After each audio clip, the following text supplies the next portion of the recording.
Mais de R$500 milhão. É isso que o Flamengo já faturou apenas com vendas de jogadores revelados nas categorias de base, e é sobre isso que o vídeo de hoje do canal do Nicola vai tratar. Preciso te atualizar também sobre Rony, atacante do Atlético Paranaense, que não mais jogará no time principal. Ele recebeu um castigo e por isso vai defender o Sub-23. E para finalizar, quero falar sobre Michel Araújo, atacante uruguaio contratado pelo Fluminense. Quero dar todas as cifras dessa transferência para você.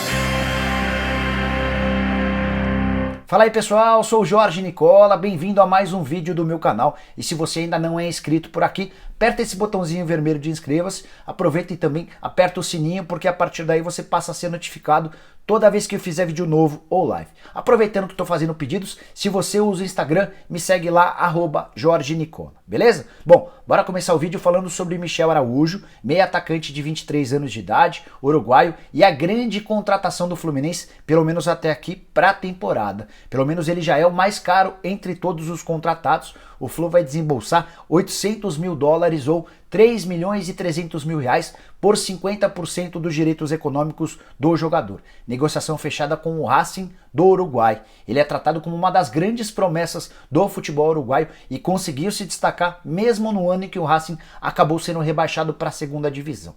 O Flu vai pagar esses R$3.300.000 durante um ano, em diversas parcelas. Foi o maior investimento feito pelo clube até agora, apesar de já ter contratado vários reforços. O Fluminense ainda vai ter a possibilidade de, no futuro, adquirir mais 40% dos direitos econômicos em negociação fechada por R$5 milhões, mas isso obviamente vai depender do desempenho do meia, que também joga como atacante pela beirada do campo. Na temporada passada, pelo Racing, ele fez 32 jogos, 6 gols e mais 5 assistências. Antes de mudar de assunto, só atualizando para você todos os reforços já contratados pelo Fluminense para a atual temporada de 2020. Já chegaram o peruano Fernando Pacheco, além de Caio Paulista, Egídio, Felipe Cardoso, Henrique, Hudson, Iago Felipe e Matheus Cassini. O Matheus Cassini chega para jogar no Sub-23, aquele jogador revelado pelo Corinthians que acabou não ficando no clube porque não aceitou as condições para renovação do contrato, já passou por diversos times no Brasil e no exterior e vai ter mais uma oportunidade agora no Sub-23 do Flu.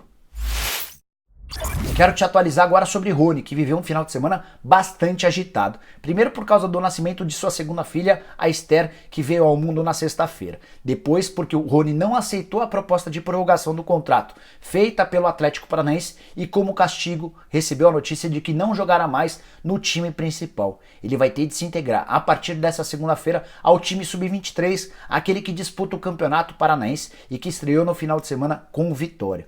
Foi a forma que o Mário Celso Petralha encontrou de punir o jogador por não ter aceito a prorrogação do contrato. Para que você entenda direito essa história, a gente precisa voltar um pouquinho no tempo e contar para você que o contrato dele com o Atlético termina em julho do ano que vem. O Atlético está preocupado com a proximidade do fim do contrato e ofereceu para ele aumento salarial e a prorrogação do vínculo até dezembro de 2023. O grande ponto é que o Rony exigiu luvas para acertar esse novo contrato. O Atlético disse que não tem condição financeira de pagar essas luvas e não houve acordo, até por isso a punição.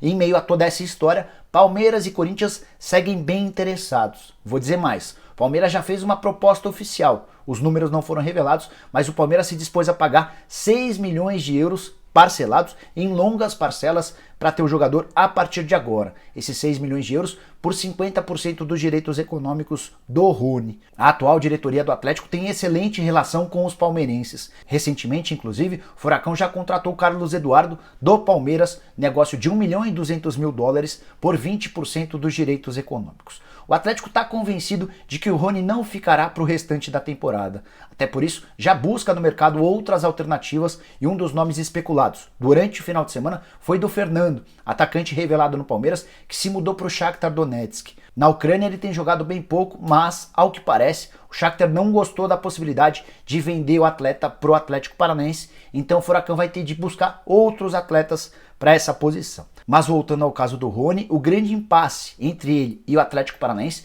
diz respeito a um acordo firmado quando do momento da assinatura do contrato. Ele e seu representante asseguram que o Atlético tem de dar 50% do valor de uma venda futura pro Rony. Isso teria sido acordado verbalmente entre os representantes do Rony e o Mário Celso Petralha. O Atlético Paranaense ignora esse acordo e diz não ter nenhuma negociação nesse sentido.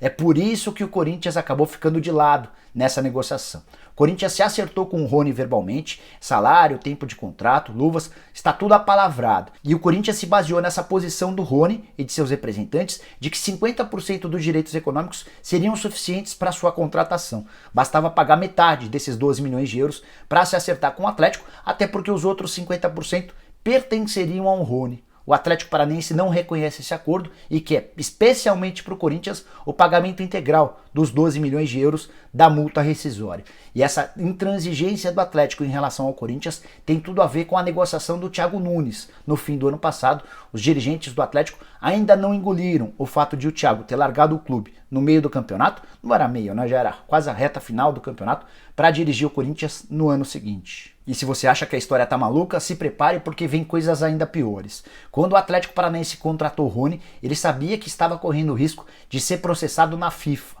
O Albirex Niigata, com quem o Rony tinha contrato no Japão, acionou o Atlético um pouquinho depois dele ser contratado e pede na justiça da FIFA, 10 milhões de dólares. Tudo porque o Albirex Niigata alega que o Rony ainda tinha contrato. O Rony tenta provar na FIFA que esse contrato não é válido, porque quando ele sai do Cruzeiro para se mudar para o Japão, ele assina um contrato de empréstimo e os japoneses asseguram que depois desse contrato de empréstimo foi feito um outro contrato de 3 anos de duração.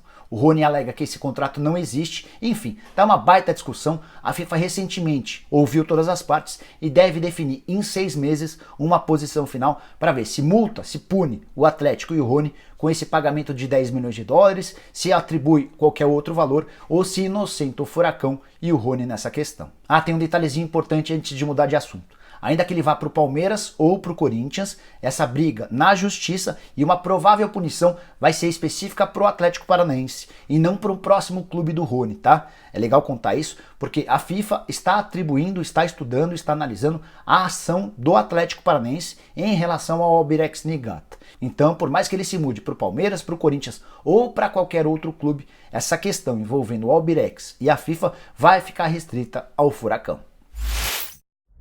Para fechar, quero falar sobre os 551 milhões de reais que o Flamengo já movimentou com venda de atletas da base somente desde 2017. Ninguém no Brasil tem vendido tão bem quanto o Flamengo. E eu digo mais, posso assegurar que o atual momento financeiro do clube, o mais rico do Brasil e da América do Sul, está muito associado à sua capacidade de vender atletas da base. Esses 551 milhões de reais foram assegurados graças às transferências de Vinícius Júnior, Lucas Paquetá, Renier, Léo Duarte, Jean Lucas e Viseu. 6 atletas e 551,7 milhões de reais. Se a gente excluir dessa grana a parte que foi repassada para atletas, para empresários ou para outros clubes que tinham algum percentual, ficou para o Flamengo de forma líquida 384 milhões e 700 mil reais. É muito dinheiro. Só a título de comparação, esses 384 milhões líquidos com as transferências de 6 atletas formados na base são muito mais do que qualquer um dos 3 rivais do Flamengo no Rio de Janeiro foram capazes de faturar, por exemplo, no ano de 2018. O Vasco em 2018, incluindo todas as suas receitas, com TV, estádio, bilheteria, vendas de jogadores, patrocínio e tudo mais, embolsou 260 milhões, o Botafogo ficou com 183 milhões, enquanto o Fluminense ficou com 297 milhões de reais.